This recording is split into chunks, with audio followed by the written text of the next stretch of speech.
अस्सलाम वालेकुम ख़ातिन हज़रात, मैं हूँ इसरार अहमद कसाना। एक नाम जो आजकल आप सुन रहे हैं, जो कि ज़ुबान ज़द-ए-आम है, वो है फ़रत शहज़ादी, फ़रा गुजर, फ़रा गोगी। ये 3 नाम जो हैं, ये 4 नाम, ये एक ही शख्सियत के नाम हैं। वो आजकल गूंज रहा है नाम। क्यों गूंज रहा है, इसकी वजह क्या है और इसके ऊपर जो इल्ज़ामात लगाए जा रहे हैं इस शख्सियत के बारे में, उनकी क्या हकीकत है? तो इनकी हकीकत जानने के लिए हमने आज दावत दी है उन्हीं के वकील जनाब अज़हर सिद्दीक़ साहब से, जो कि रिनाउंड लॉयर हैं पाकिस्तान के। उनसे बात करते हैं और उनसे पूछते हैं कि असल में ये मामलात हैं क्या, और उनके बारे में हमें थोड़ा-सा ज़रा वो डिटेल में बताएँ कि असल में हो क्या रहा है। तो हियर कम्स मोहम्मद अज़हर सिद्दीक़ साहब। सिद्दीक़ भाई, अस्सलाम वालेकुम जी। वालेकुम सलाम इसरार भाई, बहुत शुक्रिया आपका।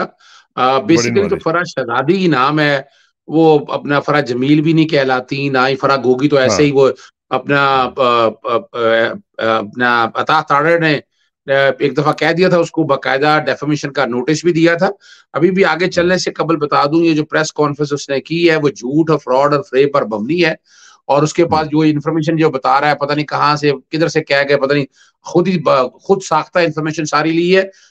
एक तो बाकायदा नैब को, एफआईए को, एंटी करप्शन को और पुलिस को लिखा है कि किसने इसको इन्फॉर्मेशन दी है, इसका मोबाइल का डाटा, व्हाट्सएप का हुँ, रिकॉर्ड सारा मंगवाया जाए। डेफेमेशन का नोटिस मेरा मुकम्मल है, वो बाकायदा अता ताड़ को जा रहा है। और फिर उन तमाम टीवी चैनल्स को जिन्होंने बगैर तहकीक के ये खबरें हुँ, चला दी हैं, उनको जहां डेफेमेशन का नोटिस भी जा रहा है, वहां पैमरा में बाकायदा एक कंप्लेंट भी मैं फाइल करूं। और रिसेंटली डिसइंफॉर्मेशन के बारे में सुप्रीम कोर्ट का फैसला इलेक्शन जो 90 दिन में कराने हैं उसके हवाले से आ चुका हुआ था। तो ये, और अब आपके तो पास सामने जो मैं, ये जी जी, जी, जी, इसके अलावा आपने मेरा ख्याल डीजीएफआईए वगैरह को भी नॉमिनेट किया है इसमें, जी, जी डेफिनेशन में, बिल्कुल, और आईजी पंजाब को भी।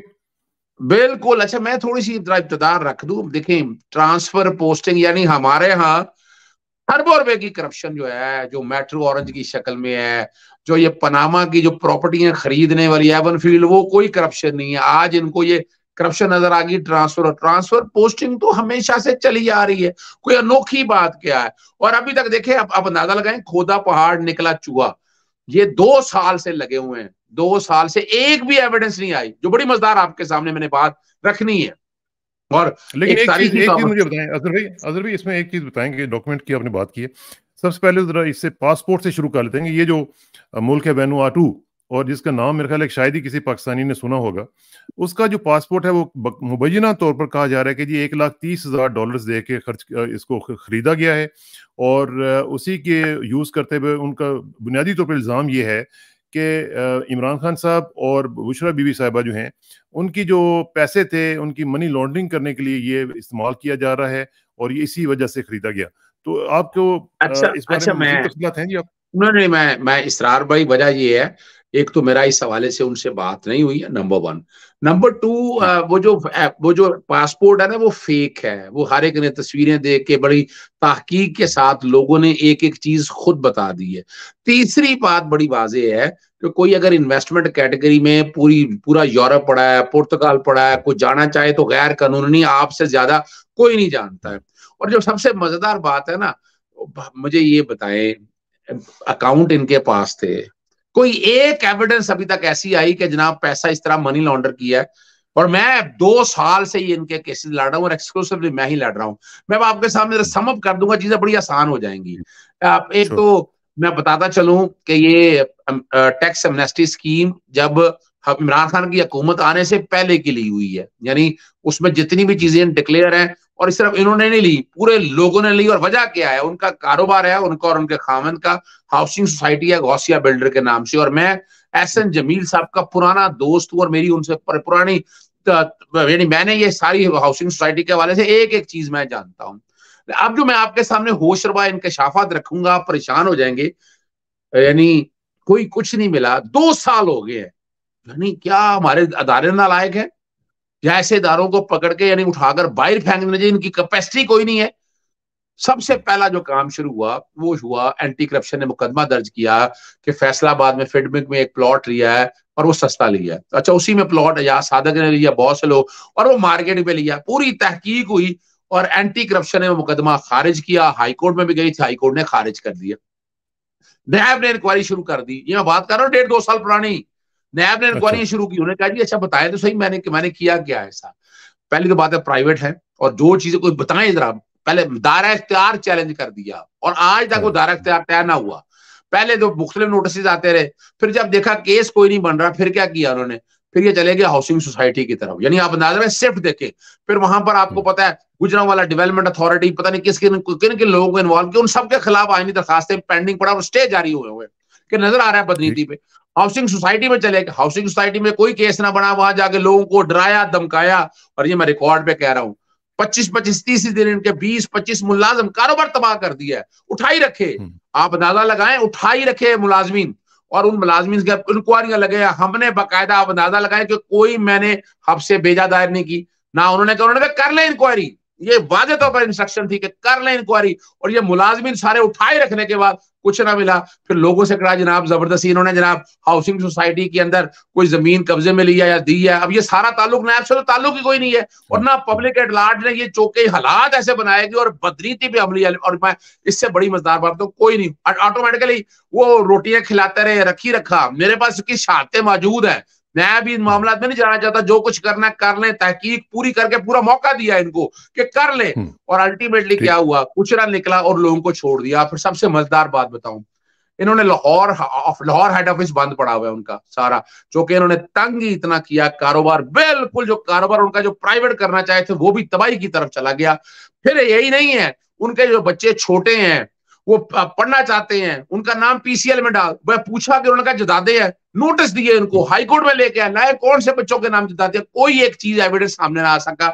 हुआ ये कि अपना छोटी ईद से पहले लाहौर में इनके हेड ऑफिस से मुलाजमीन 3 मुलाजमीन उठा ले, उनमें एक अहमद मंसूर भी था कि जिसको उठा लिया गया। मैंने दरखास्त दायर की कि जनाब इनको अगवा कर लिया गया, बाकी मुलाजिम तो आगे, लेकिन अहमद मंसूर ना आया। उनके वालिदैन की तरफ से आया कि यार वो तो बच्चा अगवा हुआ है, उन्होंने कहा जी पर्चा दर्ज कराना है। मैंने कहा पर्चा दर्ज नहीं कराना चाहिए, लेकिन उन्होंने कहा कि पर्चा दर्ज कराना है। मैंने कहा करवा ले पर्चा। जब पर्चा दर्ज हो गया तो हाईकोर्ट ने कहा भी अब तो इन्वेस्टिगेशन करेंगे। 6 माह उन्होंने अपने पास रखा, और आपको पता है वो मैंने बाकायदा, मेरे साथ उसने बाकायदा अपना ऑडियो कॉल जो मेरे से गुफ्तगू कर रहा है कि एंटी करप्शन डिपार्टमेंट ने लास्ट उन्हें पास रखा, सादा कागज पे लिखाया कि जनाब ये ट्रांसफर और पोस्टिंग के पैसे दिए हैं, और ये कहा गया है कि एलिजिबली बुशरा बीबी को देना। कहता है ना मैं रिकॉर्डिंग आपको शेयर कर देता हूँ, चाहे तो आप चला सकते हैं, बल्कि मैंने भेजी हुई है आपको, जिसमें उन्होंने कहा कि ना मैं उसको जानता हूं ना मैं कहीं गया हूं। ये उसका बयान है, सादा पेपर पे लेकर पहले जब 6 महीने रखा कुछ ना मिला, तो अल्टीमेटली फिर क्या हुआ, उन्होंने कहा जी स्टैम्प पेपर पे लिख देते, मेरे पास सारी एविडेंस मौजूद है, जब देनी पड़ेगी मैं दूंगा, मैंने सारा कुछ। लेकिन बताना ये चाह रहा है, मकसद ये था कि आप कर लें इंक्वायरी, इन्वेस्टिगेशन, बंदे रख लें।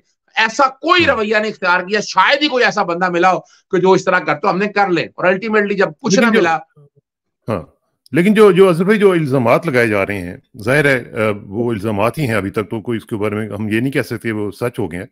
लेकिन जो इल्जामात हैं वो ये हैं कि 2017 से लेकर 2020 तक 4520 मिलियन रुपए का इजाफा हुआ है उनके एसेट्स में, और 2020 में 950 मिलियन रुपीस का एसेट्स में इजाफा हुआ है, और वो खुद तस्लीम करती हैं इस बारे में।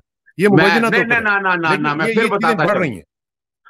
ना मैं फिर बताता चलूं, हर चीज इनकम टैक्स डिपार्टमेंट में डिक्लेयर है। अगर ये प्रॉपर्टीज बड़ी हैं भाई, वो तो कुछ पब्लिक ऑफिस होल्डर नहीं थी ना, अगर उसका इनकम टैक्स डिपार्टमेंट ने करना था, जो कुछ भी करना था ना, कानून यही है ना। जस्टिस काजी फैसला के केस अगर उठाकर देख ले आप, हालांकि वो पब्लिक ऑफिस होल्डर थे, भाई ये करना था इनकम टैक्स डिपार्टमेंट करता, वो भी 2 साल से तो कुछ नहीं कर सके। प्रॉपर्टी ली है, दी है, भाई जो बातें बता रहे हैं आज तक तो कहीं बताया नहीं, किसी प्लेटफॉर्म पे लेके नहीं आए। अच्छा वो एविडेंस लेके आ जाता है, भाई तुम्हारे पास कहां से आई है, कौन सी, और सब झूठ और फ्रॉड पर, फ्रेब पर मबनी है बाकायदा इनको। और नैब की प्रोसीडिंग को भी चैलेंज किया हुआ है, हाईकोर्ट में पेंडिंग पड़ा है। फिर क्या हुआ, और बड़े मजेदार में बताऊं, एफआईए ने इंक्वायरी शुरू कर दी कि मनी लॉन्ड्रिंग की है। ये मैं बात कर रहा हूँ आज से साल पहले की, पिछले 2022 की बात कर रहा हूँ। उन्होंने शुरू कर दिया, कर ले। जब उन्होंने बेस बनाई एंटी करप्शन का पर्चा, एंटी करप्शन का मुकदमा खारिज हो गया, एक ही दिन में बाकायदा पकड़ के जनाब पर्चा दर्ज कर दिया और कहा जी इंटरपोल जाना है। अच्छा 1 साल से इंटरपोल के पीछे लगे, इंटरपोल लिफ्ट ही नहीं करा रहा है इनको कि किस बुनियाद के ऊपर, क्या है क्या एविडेंस आपके ऊपर। और मैंने इंटरपोल के सामने ये सारी की सारी चीजें उन तक भिजवा दी। एफआईए को भी मैंने चैलेंज किया, वो एफआईए का इख्तियार कहां से आ गया, कौन सी मनी लॉन्ड्रिंग, क्या हर चीज डिक्लेयर है, एक चीज डिक्लेयर है। अगर कोई महकमा कोई बनता था वो था इनकम टैक्स का। 2 सालों में मुझे ये बताएं आप कि 2 सालों से लगे हुए हैं इसरार भाई, क्या निकाला, खोदा पहाड़ निकला चूहा, मां सिवाय डिसइंफॉर्मेशन के डेफेमेशन के, और इसके अलावा कुछ नहीं है इनके पास। लेकिन वो कहते हैं जो इल्जामात लगाने वाले हैं वो ये कहते हैं कि जी 420% इजाफा जो है आपके एसेट्स में हो जाए 3 साल के अंदर अंदर, तो ये इससे कान तो खड़े होते हैं। मैं चैलेंज कर रहा हूं, मैं इसरार साहब चैलेंज कर रहा हूं, कोई 2020 देखे, कोई 2020 में इजाफा नहीं हुआ। ये सारे जितने इजाफे हैं ना, ये सारे इन हुकूमत में आने से पहले हैं। मैं फिर बता रहा हूं आपको, इसलिए तो चैलेंज कर रहा हूं, लाए ना कौम के सामने लेके आए, इनकम टैक्स बताएं, इनकम टैक्स डिपार्टमेंट के अंदर कोई जो चीज दिया है, कोई आपस में मिसमैच करती है तो फिर समझ आती है, तो उसका एक्शन किसने लेना है? सर इनकम टैक्स डिपार्टमेंट ने लेना, क्योंकि फराश शहजादी ना तो ऑफिस होल्डर रही है, ना इसका कोई ताल्लुक है। पहले आपको याद है इनका मियां के बारे में बताया गया कि जनाब ये जिला काउंसिल के चेयरमैन रहे हैं, शुरू में ये शुरू किया इन्होंने इंक्वायरी करके, और अल्टीमेटली आया कि वो जिला काउंसिल के चेयरमैन तो बहुत पहले रहे थे, उनका ताल्लुक ही नहीं इस दौर के अंदर। हमने वहां भी देख लिया। ये असल में इसरार भाई देखिए अच्छा नहीं लगता इस बात को।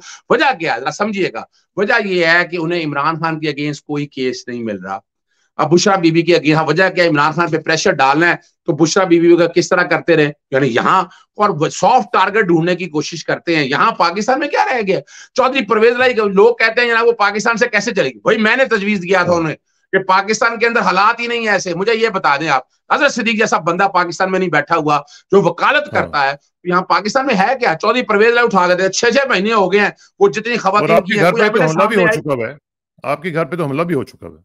वो मैं तो यही बता रहा हूँ कि यानी क्या यहाँ तो हाल है कोई इतने यानी इतने वादा यानी आप दादा लगाएं क्या है क्या। करप्शन के केसेस थे नवाज शरीफ के फैमिली के ऊपर, एवन फील्ड के, आज भी मनी ट्रेल नहीं दिया है, रिकॉर्ड पे ऊपर है। जितने ये अपना शाहिद खाकान अब्बासी ले लें, ख्वाजा आसफ ले लें, साद रफी ले लें, इन जरा साद रफी की प्रॉपर्टी तो बताएं ना कौम को जरा, या ख्वाजा आसफ की बताएं, हाउसिंग सोसाइटियां, वो जवेद लतीफ की बताएं। वो भाई खुदारा के जो पब्लिक ऑफिस होल्डर रहे हैं जरा कौम के सामने वो तो बताएं। लेकिन आपने क्या कर दिया? इसमें एक चीज मुझे थोड़ी सी जरा क्लैरिफाई करने, वो जो घड़ी वाला मामला है उसमें भी थोड़ा सा मैं समझता हूँ कि जरा आपको बताना चाहिए कि क्या सूरत है, क्योंकि लोगों के कंसर्न्स हैं कि जो घड़ी बेची गई थी वो भी उसमें कहते हैं कि 2 नंबरी हुई थी, और उसमें इमरान खान साहब की फ्रंट पर्सन बकौल उन लोगों के मुबैना तौर पर फराह गोगी साहब आई थी। अच्छा मैं इसरार भाई दुख होता है, मैं तो एविडेंस बेस्ड बात करूंगा। तोशा खाना का केस इमरान खान के खिलाफ चला, इन्होंने कहा जनाब सस्ते खरीदे हैं, कोई एक एविडेंस आ सकी? इन्होंने कहा कि महंगे बेचे हैं, महंगे एविडेंस आ गई, उमर फारूक था इनके पास, एविडेंस पेश तो करते हैं इमरान खान के खिलाफ, वो एविडेंस तो पेश करते इस बात की कि उमर फारूक ने कहां से खरीदी। और जहां तक बात है फराह शहजादी, तो अब तो इस पे तो फैक्ट फोकस में अंदर अहमद नूरानी की टीम ने पूरी इसकी इंक्वायरी और इन्वेस्टिगेशन की। और भाई ट्रांजिट वीजा के ऊपर ये गई और बाहर आ नहीं सकती थी, ये सवाल ही पैदा नहीं होता, ये रिकॉर्ड के ऊपर है। और दूसरी बात बड़ी सीरीज ही है, वो तो मुल्क से बाहर तो गई ही नहीं घड़ी, वो तो बिकी है पाकिस्तान के अंदर ही, ये तो रिकॉर्ड में चीजें हैं। और वो जो कुछ भी है, यानी यहाँ जो तकलीफ दे बात ये है कि अगर ये होता ना, यानी ट्रायल के अंदर बड़ा अच्छा मौका था, बेहतरीन मौका था। उमर फारूक इनका अपना आदमी था। उमर फारूक आपको पता है नॉर्वे से किस तरह निकाला है, नॉर्वे में उनके खिलाफ क्या क्या केसेस है। उमर फारूक यहाँ पाकिस्तानी एक्ट्रेस जो है उनके खिलाफ, उनका बच्चों के हवाले से, यानी वो बंदा जो है वो उसके बच्चे लेकर भाग गया हुआ यहाँ से, आप सोच नहीं सकते हैं। मैं नहीं कुछ, मैं उनकी जात में नहीं पढ़ना चाहता, लेकिन दुख और अफसोस ये है कि अगर इतनी बड़ी एविडेंस थी ना, वो भाई आप पेश कर देते तोशाखाना में। तोशाखाना में क्या एविडेंस निकली, बल्कि उल्टा मैंने तोशाखाना के 1947 से लेकर अब तक, जब 1990 के बाद के सासे निकाले तो आप परेशान हो गए। गाड़ियां तक तो इन्होंने लिया जो गाड़ियां इंपोर्ट भी नहीं हो सकती थी, वो भी सारी हैं, डिक्लेयर भी नहीं है, लेकिन कुछ नहीं हुआ। नजर आ रहा है कि इमरान खान के खिलाफ एक बाकायदा एक टारगेटेड कैंपेन है, और उसमें जो सॉफ्ट टारगेट मिले हुए हैं। और मैं तो देखे ना, मैं फराह शहजादी की तरफ से मैं एक एक नोटिस का जवाब देता हूं, मैं बकायदा इन्हें कहता हूं एविडेंस लेके आया, मैं बकायदा कानूनी नोटिस जारी करता हूं। यानी ये नहीं है कि वो चुप करके बैठी हूं मैं। और अब आने वाले दिनों में आप देख लेंगे कि मैं अता तारड़ को डेफेमेशन का जहां नोटिस दे रहा हूं, वह बकायदा हद के इज्जत का जाऊंगा भी। और जिन जिन चैनलों ने ये झूठ फैलाया है, और बड़ी मजेदार बात है, कई दोस्तों ने तो वो लगा दिया कि ब्रेकिंग न्यूज इन सब ने दी है, और कमाल है सारे एक्सक्लूसिव कह रहे हैं कि मेरी ब्रेकिंग न्यूज है। ओ भाई तुम लोगों को पहले देख तो लो, वो तो जो चीजें आई कहां से आई हैं, तहकीक तो कर लो उसकी। वो तो हमारा मीडिया आजकल तो वैसे ही उसके तो मेरे ख्याल कोई एथिक्स बिल्कुल ही खत्म हो चुकी हुई है। लेकिन मुझे एक चीज बताएंगे कि ये जो इल्जामात लगाने वाले हैं वो ये कहते हैं जी कि सब कुछ ये मिल मिला के हो रहा था, अब ये अलग बात है कि आप उसको डिनाई कर रहे हैं, लेकिन वो कहते हैं कि ये बनी गाला नहीं था, ये मनी गाला बना हुआ था, और सब सब काम जो है ये यहाँ से हो रहे थे। अच्छा, मैं वैसे ना मैं बड़ा हैरान होता हूँ, मुझे ये बताइएगा 2017 में इमरान खान साहब आए, 18 में अगस्त 18 में, और 2019 अप्रैल में ख्वाजा आसफ खुद कहते हैं कि इनके खिलाफ जो है ना काम शुरू हो चुका हुआ था। इतनी एविडेंस भाई, मुझे ये बताएं कि मैं तो बता रहा हूं कि 2 सालों से लग रही है, कोई एक चीज आप बताएं, कोई एक एविडेंस आपके सामने आ सकी। अच्छा, जिनकी ट्रांसफर और पोस्टिंग हुई है, कोई मुलाजिम सामने आए, उन्होंने बताया कि हमने पैसे दिए? मैं तो हैरान हो रहा हूं कि इस बात को सामने रखकर क्या तो खुदा, यानी क्या क्या ये ट्रांसफर और पोस्टिंग में अरबों रुपया? यार फॉर गॉड सेक, अगर कोई अपना तीर भी मारना था तो अच्छा तीर मार लेते जो समझ में आता है। यानी अब मैं तो इसलिए मिसाल देता हूं कि आपके सामने खरबों रुपए की मोटरवे का स्कैंडल, कर्ज बतारो, मुल्क सवारो, फिर बैठ के एवन फील्ड के अपार्टमेंट, ये सारे कहां गए? यानी आपने चुप, और अब तो वो रिटायर्ड जनरलों के बारे में भी इतनी बातें हो रही हैं, और लेकिन कोई जवाब नहीं है, कोई पूछना नहीं, वो रह गया एक वो फर्क सॉफ्ट टारगेट है ना, सॉफ्ट टारगेट है, तो क्या खातून क्या है। उनको अप्रूवर बनाने की कोशिश की जा रही है? क्या उनके साथ राब्ता हुआ है कि जी आप अप्रूवर बन जाएं तो आपके मामला ठीक हो जाएंगे? देखिए मेरी बात सुने, अप्रूवर अपना इसरार भाई, अप्रूवर वहां बनता है जहां जुर्म किया हो। अप्रूवर किस बात का? किस बात का अप्रूवर? क्यों अप्रूवर जी? किस बात का अप्रूवर?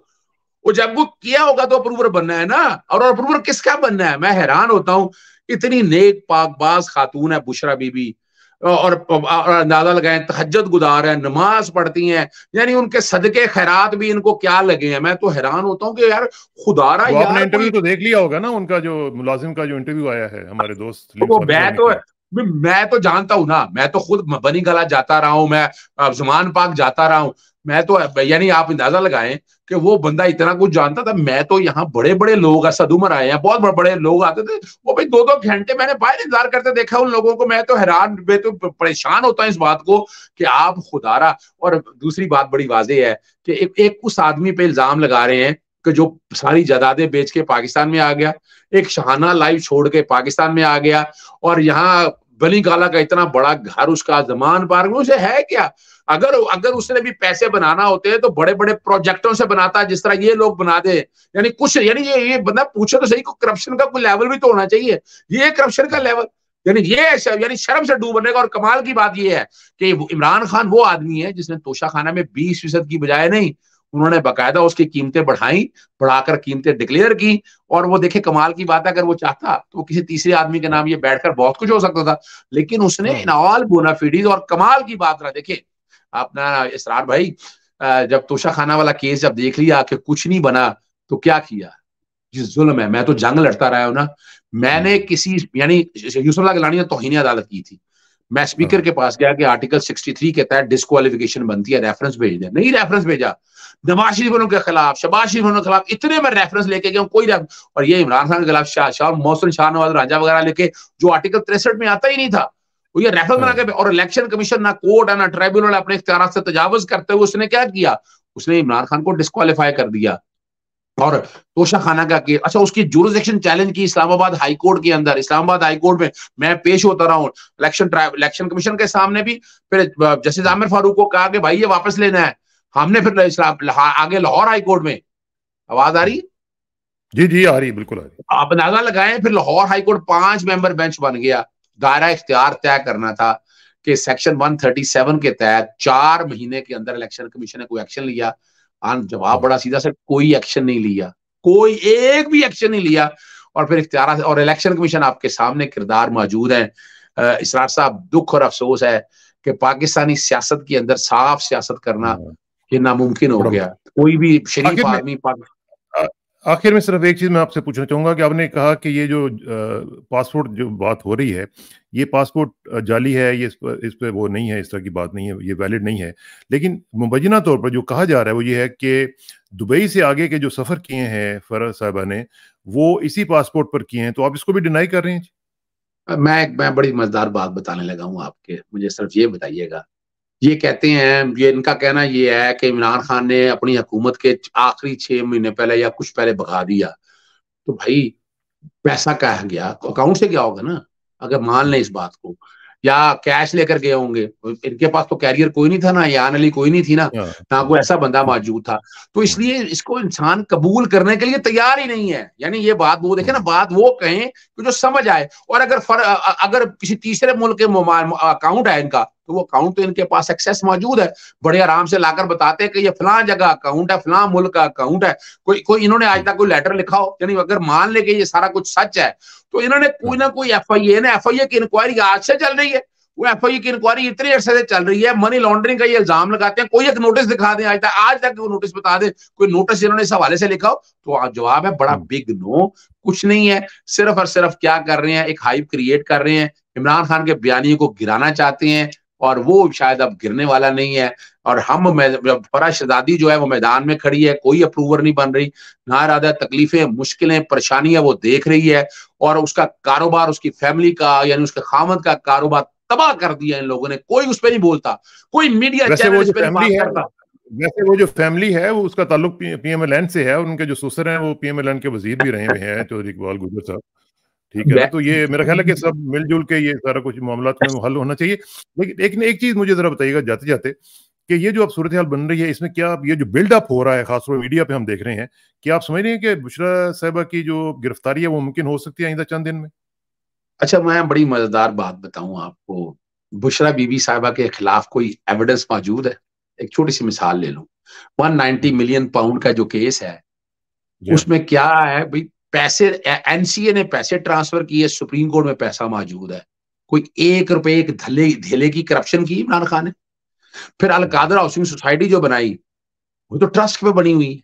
और बुशरा बीवी से सवाल क्या पूछ रहे हैं, आपकी काबिलियत क्या आपने फलां डे में डिग्री हासिल की है, क्या आपने कोई इसमें तनख्वाह लेती नहीं? बंदा पूछे सही ना। या तो सवाल ये होते ना कि जनाब आपने ये फलां जगह पैसे लिए हैं, फलां जगह पैसे दिए हैं आपने। यानी नैब के अपने कानून के तहत भी अगर देखा जाए तो ये तो किसी तरह से दूर दूर तक नहीं बनती है, ना 190 मिलियन में। और 190 मिलियन, आपको बड़ी मजेदार बात बताऊं, इस पे अलकादर यूनिवर्सिटी का रेफरेंस कहते थे, नैब वालों ने खुद कह के मीडिया को कहा कि इसको 190 मिलियन का केस कहें। अगर 190 मिलियन का केस मांग लें तो बुशरा साहिबा क्या काबीना की मेंबर थी? क्या वो काबीना के इस तरह, क्या उन्होंने वहां पर बैठी? तो अब किसी तरह से भी कोई नहीं बनती। ये सिर्फ एक हाइप क्रिएट की जा रही है, इमरान खान पे प्रेशर के वो टूट जाए, वो कोई कंप्रोमाइज कर ले, वो कोई बैठ जाए, कोई मुल्क से बाहर निकल जाए। वो इन्हें अंदाजा नहीं है कि इस दफा वो आदमी सामने खड़ा हुआ है कि वो बैठने वाला नहीं है, वो लड़ने के लिए। और सुनो पे आज मैं बात कर रहा हूं कि भाई मेरिट पे लड़ रहा है वो केसेस, वो कोई फायदा नहीं ले रहा। कोई एक एडवांटेज कहीं बता दे उसने इस तरह की बेलें कोई नहीं ली कि जनाब एक आदमी इश्तिहारी है और मुल्क से बाहर सजा याफ्ता चला गया, उसके लिए रेड कारपेट बिछ गए, वो आराम से आया, हाई कोर्ट ने उसकी जमानतें दे दी, और बाद में कहा कि जनाब मुख्तार खास भी जो है वो आ ही नहीं सकता था। उसके बावजूद सारा कुछ सिस्टम तो आपके सामने मौजूद है, और इसीलिए तो सवाल पैदा हो रहे हैं यहाँ पर। और एक बात याद रखिएगा, मैं बता दूं, मैं पहले इस बात का कायल पहले से हूं कि अदालतें कल भी अहम थी, आज भी और आइंदा भी, और आज भी अदालतें, ये मैं चैलेंज कर रहा हूं इस बात से, अगर मेरिट पे कहें तो इमरान खान के खिलाफ कोई केस नहीं, ना तोशा खाना, ना साइफर, कोई एक केस नहीं बनता है। लेकिन वजह यह है कि वो काबिल कबूल नहीं है, उसकी कबूलियत। अब ये कबूलियत के लफ्ज पे मुझे बड़ी दुख और अफसोस होता है सर। 70 सालों में, 40 सालों में वही लोग, वही चेहरे जिन्होंने लूट मार की, जिन्होंने अंदाजा लगाया नवाज शरीफ को लेके आना चाहते हैं। नवाज शरीफ की तारीख तो समझे, किसने कहा था रोग आर्मी, कारगिल पे क्या बातें की थी, गुलभूषण यादव पे क्या कुछ किया इसने, सिरिल अलमेडा के साथ इस खानदान ने क्या कुछ किया, वो हम सब भूल गए। बाजवा के और जनरल फैज के बाद में क्या क्या बातें की, आज हम वो सारी भूल गए हैं। बस एक लेकिन नजर यही आ रहा है कि ये आदमी, ये इमरान खान तो रात को सोते हुए नींदों में इन लोगों को याद आता है, लेकिन वो खड़ा है, खड़ा था, खड़ा है, और वो खड़ा रहेगा इंशाल्लाह। ये जो मामलात हैं अदलिया के हवाले से, इस पे हम अलहदा से एक प्रोग्राम करेंगे। और मैं चाहूँगा कि आपकी जो इनपुट है, ख़ासतौर पे जो आजकल के हालात हैं हमारी अदलिया के, उस पर भी आपकी गुफ्तगू हो, और इंशाल्लाह जल्दी मैं आपको जहमत दूंगा जी, फिर ज़बरदस्त किस्म का प्रोग्राम एक और करेंगे। नहीं, इसरार साहब, you are a positive man. मैं आपको आज से नहीं जानता, आप एक पॉजिटिव यानी सहाफत करते हैं, वरना पाकिस्तान के अंदर तो आप हर एक को पता ना कि पर्ची क्या आ रही है, क्या चीज आ रही है। आप भी चाहते हैं ये सारा कुछ कर सकते थे, लेकिन आपने जवाबदेही है, रब को जवाबदेही है, इसलिए आपके पास तो प्रोग्राम करने के लिए हर वक्त तैयार हूं जनाब। बहुत शुक्रिया, एनी टाइम, बहुत शुक्रिया sir, thank you very much, see you soon इंशाल्लाह। अस्सलाम वालेकुम।